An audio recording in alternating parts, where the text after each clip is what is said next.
Good morning students. ये video मैं उन स्टूडेंट्स के लिए बना रहा हूँ those who are planning for MBA. अपन इस पे क्या क्या डिस्कस करेंगे। एमबीए विद इंटर्नशिप बहुत इंपॉर्टेंट है जिसको अपन डिस्कस करने वाले हैं। अबाउट मोर एजुकेशन, मैं एमबीए का क्लासेस लेता हूँ, पढ़ाता हूँ बच्चों को, तो उसके ऊपर डिस्कस करेंगे। How to choose the best college for MBA. MBA के लिए जो बेस्ट कॉलेज है उसमें प्लेसमेंट को देखते हैं, इंटर्नशिप्स को देखते हैं, बहुत सारी चीजों को देखते हैं, उस पर डिस्कस करेंगे। और एमबीए में बहुत सारे स्पेशलाइजेशन होते हैं, सबको अपन डिटेल में डिस्कस करेंगे। चलिए शुरू करते हैं। एमबीए विद इंटर्नशिप को अपन डिस्कस करते हैं। बहुत इंपॉर्टेंट है, अगर आपको अच्छा प्लेसमेंट चाहिए, अच्छा पैकेज चाहिए, अच्छा जॉब चाहिए, तो इंटर्नशिप करना बहुत ज्यादा जरूरी है। अगर अपन देखें तो कुछ कॉलेजेस ऐसे हैं जो स्टार्टिंग के 3 मंथ्स में इंटर्नशिप दे देते हैं, कुछ 6 मंथ्स में देते हैं, और कुछ ऐसे कॉलेज मिलेंगे जो 1 ईयर के अंदर तो दे ही देते हैं। तो जो सेकेंड ईयर आपका निकलता है उसमें इंटर्नशिप साथ में चालू हो जाती है। इंटर्नशिप के जो 3 मंथ वाले कॉलेज हैं उनका टाइमिंग रहता है 7 to 11। 7 to 11 वो आप लोग को कॉलेज में रखेंगे, और 12 to 7 के लिए वो आपको जॉब के लिए भेजेंगे। और जो भी आप वहां से अर्न करोगे, क्योंकि ये पेड इंटर्नशिप होती है, उससे आप कॉलेज का फीस भरेंगे। बेसिकली जो मिडिल क्लास स्टूडेंट्स होते हैं, जो फाइनेंशियली वीक होते हैं, वो अपनी फीस खुद ही भरते हैं, और करना भी चाहिए। इससे एक्सपीरियंस भी होता है, कॉन्फिडेंस भी आता है, आगे प्लेसमेंट में भी अच्छा हेल्प मिलता है। पहले 3 महीने में कॉलेज आपको ग्रूमिंग करेगा। आपका जितना भी इंग्लिश कम्युनिकेशन है, ड्रेसअप सेंस है, आपका वे ऑफ टॉकिंग है, इन सबको चेंज करेगा। चेंज करके वो आपकी जॉब लगवा देता है। अब साथ के साथ यहाँ पर अगर देखें 3 से 4 लाख के आसपास का कॉलेज फीस पड़ता है, और आपका जो पैकेज है वो 5, 5.5, 6 लाख का कॉलेज लगवा देता है। अगर मान लो आपने आईसीआईसीआई बैंक ज्वाइन किया, 15 से 20,000 स्टार्टिंग में एज अ इंटर्नशिप अकाउंट मिल गया, 1.5 साल तक आपने वहां पे जॉब किया, जो भी आपने कमाया उससे आपने कॉलेज का फीस भी भर दिया, और जैसे ही आपका एमबीए कंप्लीट हुआ, एचडीएफसी बैंक आपके कॉलेज में आती है, तो आप बाकायदा कॉन्फिडेंस से बोलेंगे, सर मैंने आईसीआईसीआई बैंक पे 1.5 साल निकाला है इंटर्नशिप के अंदर, और ये मैंने वर्क्स किए थे। तो because of that experience HDFC bank आपको 40-50,000 पे आराम से ले लेगा। ये चीज मैं समझाने की कोशिश कर रहा हूं। तो इंटर्नशिप की बहुत ज्यादा वैल्यू है। विदाउट इंटर्नशिप ये मान के चलो आगे प्लेसमेंट में दिक्कत आता है, क्योंकि आपका एक्सपीरियंस नहीं होगा तो प्लेसमेंट नहीं होगा। उसके अलावा थोड़ा सा मैं मेरे बारे में बताता हूँ। मैं क्लासेस देता हूँ और एमबीए पढ़ा रहा हूँ 2006 से। मेरे को 15 से 20 साल का एक्सपीरियंस है, तो कहीं ना कहीं मेरे को बहुत अच्छे से पता है जॉब लगेगी नहीं लगेगी, क्या प्रॉब्लम्स आती है। मेरा ऑफलाइन क्लासेस भी चलते हैं, बाद में ऑनलाइन ऑफलाइन रिकॉर्डेड तीनों मोड पे क्लासेस चलते हैं। और अगर मान लो आपको बेस्ट कॉलेज देखना हो, वैसे तो भी आप इसके आगे कंटिन्यू करेंगे वीडियो को, जिसके अंदर आपको बेस्ट कॉलेज कैसे चूज करना है वो भी मिलेगा, स्पेशलाइजेशन भी मिलेंगे।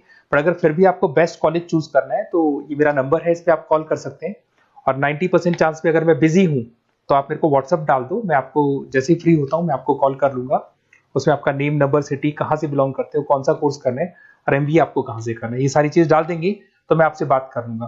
Okay, best of luck. MBA का बेस्ट कॉलेज आप सर्च कर रहे हैं, कौन से पॉइंट है जिसको अपन डिस्कस करने वाले हैं, जिससे कि आपको बेस्ट से बेस्ट कॉलेज आपको मिल सके जिसमें आपको एमबीए का एडमिशन लेना है। देखिए इसमें बहुत सारी चीजें मिलेगी आपको। लोकेशन है, एलुमनाई मीटिंग है, पैकेजेस है, आरओआई है, एक एक करके अपन स्टेप बाय स्टेप डिस्कस करते हैं।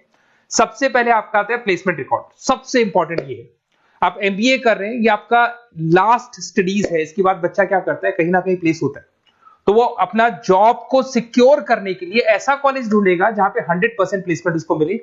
उसमें वो सबसे पहले कॉलेज में एवरेज और मीडियम प्लेसमेंट देखेगा कि एवरेज प्लेसमेंट कॉलेज का क्या जाता है, ठीक है। कौन कौन से टॉप रिक्रूटेड कंपनीज आती है इसके अंदर, इंटर्नशिप अपॉर्चुनिटीज कितनी उसको इंटर्नशिप मिल रही है पूरे साल के अंदर, एलुमनाई फीडबैक, जो आपके ऑलरेडी पास आउट बच्चे हैं जो अलग अलग कंपनीज में काम कर रहे हैं उनका फीडबैक क्या है, प्लेसमेंट सपोर्ट क्या है। तो इसको जरूर देखना है, सबसे इंपॉर्टेंट है, because you are doing MBA. MBA के बाद आपको जॉब लगनी है, तो अभी पहले ये चीज कंसिडर करनी पड़ेगी आपको। नेक्स्ट है आपका आरओआई, रिटर्न ऑन इन्वेस्टमेंट। अरे भाई, आप जितना फीस दे रहे हो वो फीस आप कितने सालों में वापस निकालोगे। अगर आपने 10 लाख रुपए फीस दिया है, या 5 लाख रुपए फीस दिया है, या 2 लाख फीस दिया है, जो भी आपने फीस दी है, और जो भी पैकेज आपको मिलने वाला है उस पैकेज से कितना टाइम लगेगा उस फीस को निकालने में, इसको बोलते हैं रिटर्न ऑन इन्वेस्टमेंट। तो कितना पैसा मैं लगाऊंगा और कितना मेरे को उसके ऊपर रिटर्न मिलने वाला है, कितने का पैकेज मेरे को मिलने वाला है, दैट इज आरओआई। तो आप यही देखना कि जितना फीस आप लगा रहे हो, अगर आपने 4 लाख 5 लाख का कॉलेज भी देखा है तो 7-8 लाख का पैकेज तो चाहिए। 10 लाख का अगर कॉलेज आप देख रहे हो तो भी मेरे को 10-12 लाख का पैकेज चाहिए। जितने का फीस पे कर रहे हो उससे कम से कम 1-2 लाख रुपए ऊपर मेरे को पैकेज चाहिए, that is what an ROI. अगर मैं बात करता हूं इंफ्रास्ट्रक्चर एंड फैसिलिटी, बहुत इंपॉर्टेंट है।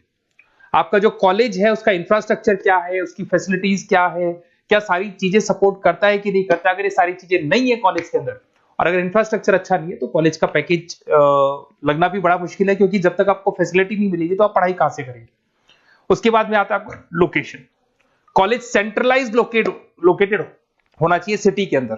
तो आपका जिस सिटी में आप एडमिशन ले रहे हो वहां पे सेंट्रलाइज लोकेटेड होना चाहिए कॉलेज, जिससे कि आपको जिस कंपनी में इंटर्नशिप करने के लिए जाने वो कंपनी आपके लिए अप्रोचेबल हो। अगर वो अप्रोचेबल कंपनी नहीं होगी तो कोई मतलब ही नहीं है, मान के चलो, क्योंकि इंटर्नशिप आपको हाफ डे आप इंटर्नशिप पर रहेंगे तो अप्रोचेबल लोकेशन होना चाहिए आपका।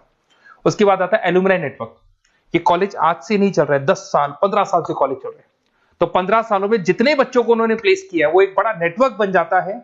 उस नेटवर्क के थ्रू आपको जॉब मिलने में बड़ा सपोर्ट मिलता है, क्योंकि जो बच्चा अभी फ्रेशर निकल के आ रहे हैं और जो 15 साल पहले का स्टूडेंट है वो उसको कहीं ना कहीं क्या कर सकता है, प्लेस कर सकता है। तो इन चीजों के बारे में डिस्कस करते हैं। एमबीए के स्पेशलाइजेशन को डिस्कस करते हैं। सबसे पहला फाइनेंस है। अगर मैं फाइनेंस की बात करूं तो यहाँ पे इन्वेस्टमेंट बैंकर बन सकते हैं आप। स्टॉक मार्केट कंपनीज में आपका जॉब लग सकता है। बैंक्स तो सारे मिलेंगे जहां पे आपकी जॉब लग सकती है। पूरा फाइनेंशियल रिलेटेड वर्क आप सीखते हैं। एवरेज पैकेज ये मान के चलो 6 से 10 लाख तक जाते हैं, और जैसे जैसे आपका एक्सपीरियंस होगा पैकेज 15 से 20 लाख तक जाता है। ये कॉमन है सबके लिए। आईसीआईसीआई बैंक हो गया, एचडीएफसी बैंक हो गया, यहाँ आपका जॉब लग सकता है। Investment firms which is like Motilal Oswal है, कोटक महिंद्रा, यहाँ पे आपका जॉब लग सकता है। सेकंड आता है आपका मार्केटिंग। पैकेज सबका कॉमन है, वही 6 लाख से लेके 10 लाख तक जाएगा स्टार्टिंग में, और धीरे धीरे आपका एक्सपीरियंस के अकॉर्डिंग बढ़ जाएगा। अगर मैं मार्केटिंग की बात करता हूं तो यहां पर एन नंबर ऑफ जॉब्स आपके पास अवेलेबल है। कोई भी ऐसी कंपनी नहीं जो अपना प्रोडक्ट सेल नहीं करती है। अगर फाइनेंस कंपनी होगी तो कहीं ना कहीं इंश्योरेंस म्यूचुअल फंड बेचती भी दिखाई देगी। अगर वो प्रोडक्ट रिलेटेड कंपनी है, 4 व्हीलर 2 व्हीलर जो भी प्रोडक्ट आप बेचते हो, मोबाइल फोन से, सबके अंदर मार्केटिंग का वर्क होता है। पैकेजेस बहुत अच्छे लगते हैं यहाँ पे। जैसे जैसे आप अपने टारगेट्स और सेल्स को पूरा करते हो वैसे वैसे आपके पैकेजेस भी इंप्रूव होते हैं इसके अंदर। आपका एफएमसीजी कंपनीज है, टेक कंपनीज है, ई कॉमर्स कंपनीज है, ये सब आपको मिल जाएंगे इसमें। अगर मैं एचआर की बात करता हूं तो एचआर जो ऐसा स्पेशलाइजेशन है जो हर कंपनी के अंदर आपको मिलेगा, जहां पर जो भी इंप्लॉइज आपके काम कर रहे हैं उनका रिक्रूटमेंट करना है, उनका सिलेक्शन करना है, उनका ट्रेनिंग देना है, उनको एक पर्टिकुलर पैकेज आपको डिसाइड करना है, वो सारा का सारा काम एचआर का होता है। तो सारा ह्यूमन रिसोर्स से रिलेटेड वर्क होता है। इसमें एचआर एग्जीक्यूटिव, टैलेंट एक्विजिशन का जॉब लग सकता है आपका, और पैकेज वही कॉमन चल रहा है, आईटी कंसल्टेंट और इन सब कंपनीज में जॉब लग सकता है। अगर मैं ऑपरेशन मैनेजमेंट की बात करूं तो पूरा नाम होता है इसका operation and supply chain management. Raw material से फिनिश गुड्स बनाना है, उसको फिर आपको कस्टमर तक पहुंचाना है। इसका पूरा प्रोसेस किस में आता है, operation and supply chain management में आता है। इसके अंदर आपको लॉजिस्टिक मैनेजर बन सकते हैं, आप सप्लाई चेन मैनेजर बन सकते हैं। पैकेज कॉमन ही है सबका। अगर मैं लॉजिस्टिक की बात करता हूं उसमें आपको ब्लू डॉट मिल जाएगी, ई कॉमर्स में आपको फ्लिपकार्ट अमेज़न मिल जाएगा। इन सारी कंपनीज में आपका जॉब लग सकता है। अगर मैं बात करता हूं बिजनेस एनालिटिक, बहुत डिमांडिंग कोर्स है ये जो स्पेशलाइजेशन है, इसकी बहुत ज्यादा मार्केट में वैल्यू। बिजनेस एनालिटिक का मेन वर्क क्या होता है, वो कंपनी का पुराना डेटा को एनालिसिस करते हैं, एनालिसिस करके कंक्लूजन निकालता है कि कंपनी को कहां प्रॉब्लम थी और कंपनी को आगे क्या करना चाहिए। ये सीधा टॉप मैनेजमेंट से लिंक करता है और पूरे बिजनेस के डायरेक्शन को फॉलो करता है। पैकेजेस बहुत अच्छे लगते हैं इसके अंदर, और हर कंपनी में कहीं ना कहीं बिजनेस एनालिटिक की जरूरत पड़ती है। कंसल्टेंसी वर्क भी मिल जाता है इसमें। अगर मैं बात करता हूं आपका इंटरनेशनल बिजनेस का, अगर मैं आईबी की बात करूं तो आपका इंपोर्ट एक्सपोर्ट का बिजनेस है, आपका कहीं ना कहीं ग्लोबल लेवल पे बिजनेस चल रहा है, या फिर आप किसी ऐसी कंपनी में जॉब कर रहे हैं जो ग्लोबल लेवल पे वर्क कर रही है, तो वहां पर इंटरनेशनल बिजनेस का रिक्वायरमेंट रहता है। सारी कंपनी जो एमएनसीज है वहां पे जॉब लग सकता है आपका। एंटरप्रेन्योरशिप का मतलब आप अपना खुद का बिजनेस स्टार्ट करना चाहते हैं, स्टार्टअप करना चाहते हैं, तो वहां एंटरप्रेन्योरशिप आपको हेल्प करेगा। उसके बाद में हेल्थ केयर मैनेजमेंट की बात करें तो हॉस्पिटल मैनेजर बन सकते हैं आप, हेल्थ केयर कंसल्टेंट बन सकते हैं, मेडिकल प्रोजेक्ट मैनेजर बन सकते हैं। तो ये सारे ऑप्शंस आपको मिल जाएंगे। अगर मैं बात करता हूं इंफॉर्मेशन टेक्नोलॉजी, आईटी, अगर आईटी की बात करें तो आईटी मैनेजर बन सकते हैं। अगर मैं यहाँ पे देखो आईटी के अंदर आपको आईटी कंपनीज मिल जाएगी, इन्फोसिस है, टीसीएल है, विप्रो है, ये कंपनीज में आपका जॉब लग सकता है। पैकेजेस भाई एवरेज चल रहे हैं 6 से लेके 10 लाख तक मान के चलो स्टार्टिंग में। अगर मैं रिटेल मैनेजमेंट की बात करता हूँ, store manager, category manager, retail operation manager, यहाँ पे आपकी जॉब लग सकती है। इसमें सारी की सारी आपको जितने भी रिटेल स्टोर्स की कंपनीज है वो मिल जाएंगी। डीमार्ट हो गया, उसके बाद बिग बाजार हो गया, यहाँ पे आपका जॉब लग सकता है। उसके बाद में आते हैं अपन हॉस्पिटलिटी मैनेजमेंट। अगर मैं हॉस्पिटलिटी मैनेजमेंट का बात करूं, आपका घूमने का बहुत शौक है, आपको होटल मैनेजर बन सकते हो, इवेंट मैनेजर बन सकते हो, टूरिज्म कंसल्टेंट बन सकते हो, तो ये सारी जॉब्स पे अवेलेबल रहती है। और यही पैकेज आपका 6 से लेके 10 लाख तक का जाता है इसमें।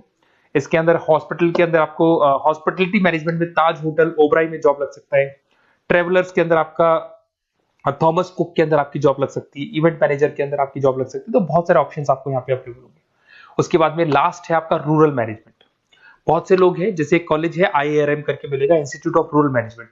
तो रूरल मैनेजमेंट के अंदर आप रूरल डेवलपमेंट ऑफिसर बन सकते हो, माइक्रो फाइनेंस स्पेशलिस्ट बन सकते हो, जहां पे अपन छोटे छोटे फार्मर्स को लोन्स दिया करते हैं, वहां आपकी जॉब लग सकती है। इसके अंदर आपको एनजीओ कंपनीज मिल जाएंगी, इसमें बैंक्स मिल जाएगी, नाबार्ड है जो छोटे छोटे लोन्स देती है, एफएमसीजी कंपनीज है जो फार्मर से रॉ मटेरियल का इकट्ठा करती है, जो एफएमसीजी कंपनीज होती है ना, जो फार्मर से रॉ मटेरियल लेके उसको फिनिश गुड्स में कन्वर्ट करती है, तो वो सारा का सारा आपको यहाँ पे मिल जाएगा। ये सारी स्पेशलाइजेशन है और अपन डिस्कस करते हैं।